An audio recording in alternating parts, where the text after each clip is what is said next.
Well, this is a human body, obviously. I spotted that straight away. Yes, this is a body that came from our site at Winterbourne, Kingston. In 2010, Paul and his team were excavating an Iron Age farmstead about 13 miles from Maiden Castle when they discovered a body with some distinctive and gruesome marks. When it was looked at very closely, we realised that there was a cut mark on the neck. If we look at the back here, we can see just there a very tiny nick, which suggests that somebody has slashed down with a blade onto the back of the neck there. Right.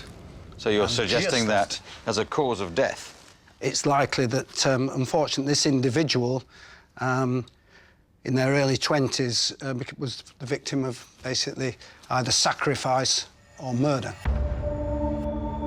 This particular body was placed in a pit, but in a very, very unusual way. It was laid on top of a series of animal bones.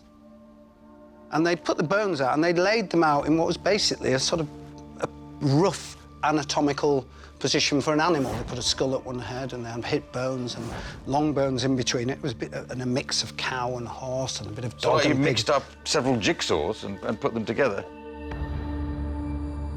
And there's more. Paul found 3 other very similar pits at the farmstead.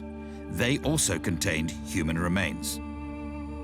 Taken together, they suggest there was a pattern to these deaths. When we started to date these burials, we find that about every 20 years, so every generation, one of these special events happens with the pits.